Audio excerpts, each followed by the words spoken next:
Good morning from SFG Top Performance. With us today is Charles, Derek, and Jason. SFG Top Performance podcast will be produced as a Zoom presentation. SFG is concerned about the coronavirus, and we are trying to avoid large and close contact meetings. But we will continue to give current and noteworthy information. Charles, could you update us on application and equipment? Sure can. We had a good run here the last couple of weeks. Everything kind of come to a standstill here after the weather changed here on us last week. Had anywhere from 4 to 5 inches in the west side of the territory to hardly any down here in the south part. We had a really good run last week on anhydrous. We had a mini spring, if you want to say. 2 or 3 days there, we put out a lot of tons. Same thing with lime. We had a really good run on lime, dry fertilizer.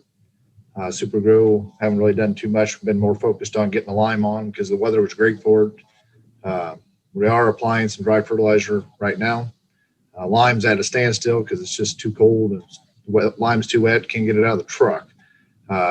We hope maybe here in the next week or two the snow will melt off and get some new fresh lime made, and we'll get back in there putting lime on. Well, good.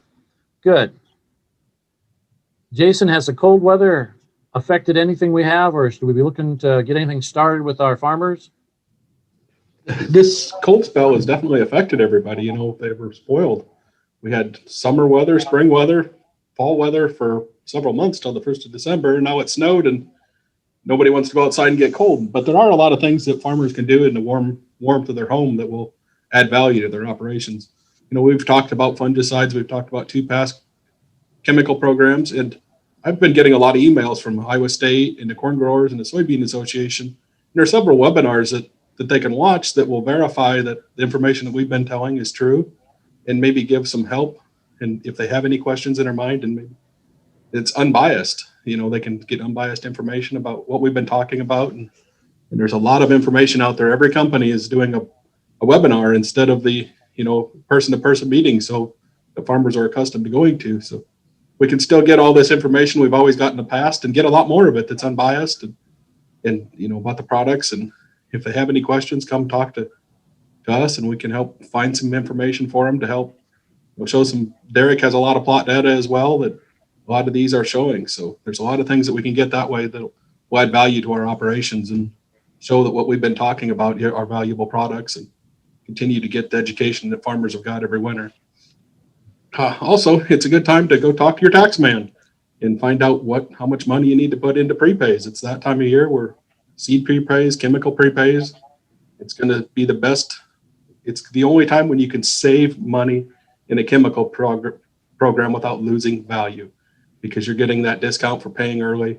So it's one of the few times you can actually save money and still get a value and not go backwards in the chemicals you're putting on. So talk to your tax man and find out what you need to spend and which side of the year you need to put it on, so you can get your best savings there as well. So you can get value in your tax return and in your chemical program. So there's a few things that we can do, even though it's cold outside. We don't want to go outside, that are still making us money and making just as much money as working in the field and things like that. So there's a lot of value we can add to our programs. So that is, Eric, I talked a little bit about value in our programs. What can you tell us about seed and placement of seed to add value to our programs that we could be working on now?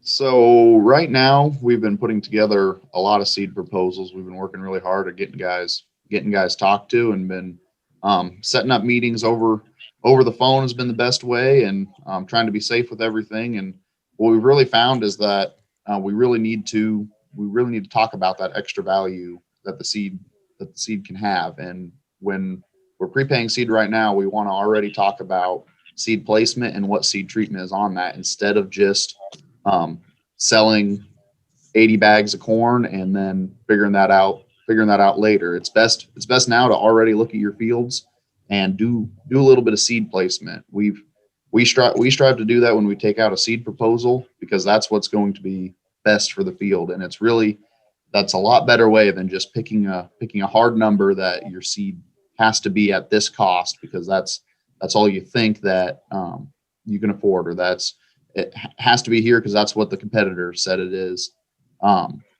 If we look at $40 difference in seed cost per bag, that's about a 4.5 bushel difference from a $200 bag of corn to $240 bag of corn.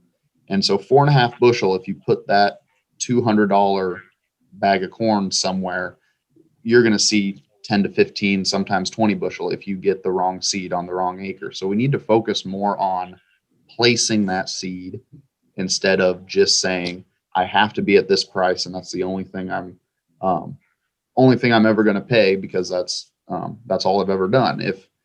If you know that a hybrid is going to perform, and you have to do that by doing a test on a few acres on different years, but if you know a hybrid's going to perform, you don't need a lot of bushels to cover that extra seed cost. And that the cheaper seed could be the most expensive. If, for instance, you get into a hybrid that can't handle wet feet and it falls over, I mean, you're going to see 20 bushel really easy. That's just a scenario that we try to show, and we bring our information with us to prove that. We have a lot of plot information that we've done ourselves.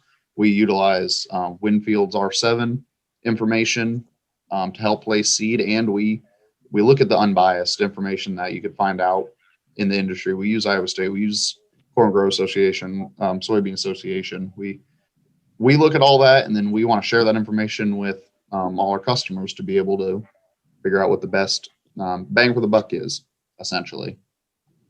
Second way to add value onto the seed is to really look at seed treatments. And that's something that we really want to focus on and really want to talk about every time we talk about seed, because there's vast differences in seed treatment. We have a lot of differences even with what we have in house. So that needs to be taken into consideration to a seed plan, because there's can be a lot of differences on price there and quality. So I always see some Facebook ads of the really cheap corn seed, and we've run into that a little bit. And treatment is one huge difference.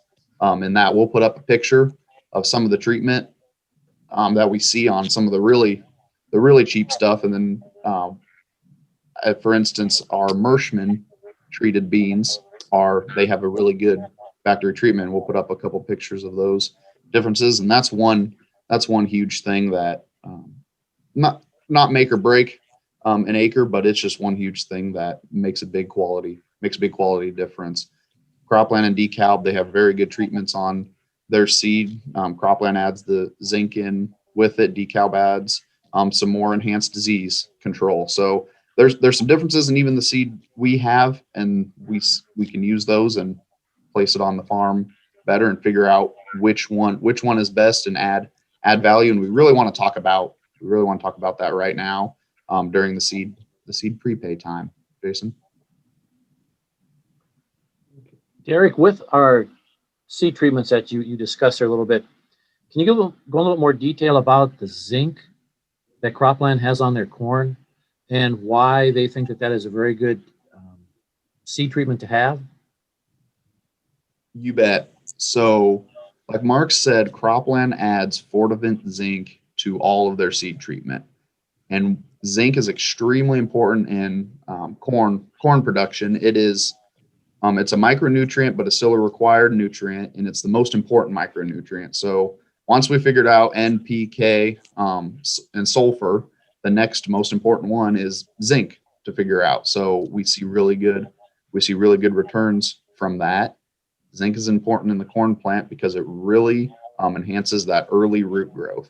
So we want to putting it right on the seed, right when we get that radicle to come out of the seed, really promotes those root hairs to get a good start. It really helps pop it out of the ground to be able to go find those other nutrients in the soil. Like we've said in the past, we need to have zinc elsewhere on the farm too. It's not enough to totally cover the nutrient needs, but it gives that corn just a really good pop out of the ground. And that's where we see some differences with emergence, making sure that all the corn comes out in 2 days. That's what we shoot for. because anytime we get more than a collar or two behind, then that corn plant is a weed compared to the other corn plant if it's more than 2 or 3 days behind emerging. So we see really good benefits with adding these micronutrients, especially zinc, on the seed there, Mark. Okay, thank you. Something I've seen more interest in and good results are is adding sulfur sometime within the growing season, whether it is a pre-plant today, put it on this fall, whether it's something put on a spring or a side dress. Charles, we have that row gator that we've picked up now, and we're going to be doing some side dressing. Will we be able to use sulfur as a blend and be able to spread that as a side when we're foliar feeding our corn? Yes, we'll be able to mix it right with the urea, be a flat rate. We won't have a micro bin for it, but it'll be a blend in there. So if you're putting on 50 pounds, you can always put on 10, 20 pounds of sulfur, just depending on what you're wanting to put on there. And I think there will be another product, I think it's AMS, is that we're going to probably promote. That'll be something else to blend with it versus the elemental sulfur like we're putting on right now. Okay, great. Derek, you've talked about field forecasting tool that we've had that we have available. Can we use that to help forecast some of these micronutrients we have, or are they just based on primary products? So yes, field forecasting tool can be used to tell us which micronutrients we need. It doesn't model the micronutrients because field forecasting just models the nitrogen, potassium, and water. But we use tissue samples in the field forecasting tool to ground truth the model, and those have micronutrient information on it. So at that time, we take a tissue sample at V5 corn, so about knee high, and we get a whole spectrum of all the nutrients, and we see which ones are excessive, which ones are deficient. And this is a very good way, if you can get in there with the tissue sample before you post spray, where it's right in the time where we post spray, so you have to be really timely with it. But that's a time that you can add in a foliar type product to your chemical mix if you are missing some zinc, manganese, boron, copper, those sort of micronutrients. You can add them at that time, or we also take another tissue sample right before tassel, right before fungicide time. If we're low in boron, for instance, throughout the year with these tests, that's a really good time to add in some boron with the fungicide application, because the boron micronutrient, that one is more important at tassel time than early on in the season. And it's just finding the right time and using these tools. But yes, we have that information, and we can tell for sure that you're low in boron. Let's do something to it. Okay, great. Jason, when you talked about doing your chemical package, are there any concerns about the new label with the StendFlex beans that we have to be more aware of over the past? There are some farmers that have some concerns with the dicamba and the setback label at 240 feet. We also have Liberty that we're allowed to spray with this Extend-A-Flex. Liberty's an option, and with the old Extend, Liberty was not an option. And Liberty still kills water hemp and still kills most of our tough to kill weeds. So we still have that as an option to fall back on if dicamba something would happen, or, in our 240-foot buffers, we have that as an option to kill the weeds still. So I think that helps limit our exposure and keep the weeds under control if they do. Number one is we need to keep a good pre down so we don't have as many weeds in the field to kill, so we don't have the weed pressure. So it's not difficult to kill. So no, I don't. There are some concerns with dicamba in the label, but with Liberty, I think that's going to take care of a lot of the weeds that may have been an issue. Okay, thank you. A lot of information again today, and something that we will need to talk to all of our growers about is the relationship that you have with your agronomist. Fostering a healthy relationship can be a lot of work, whether it is at home or it is with your local agronomist. But there are some habits that you can develop that can help this.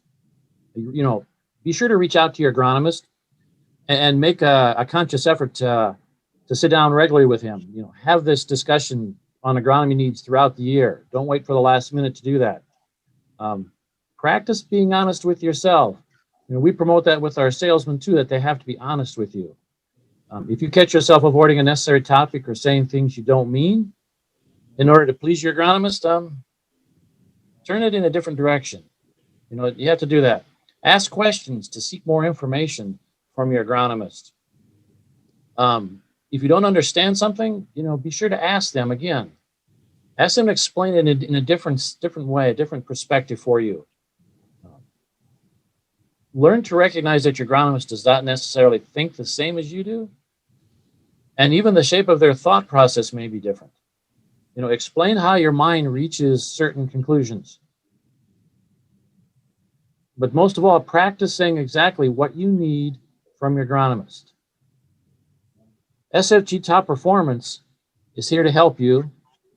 We talk about products every day, but it comes down to you dealing with your local agronomist.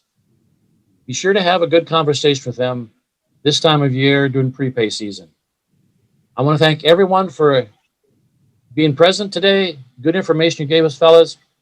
I want to thank customers for being here, listening to this. If you have questions on any topics we've covered today, feel free to give us a call. And have a good holiday season, and we'll talk to you at the next session. Thank you very much.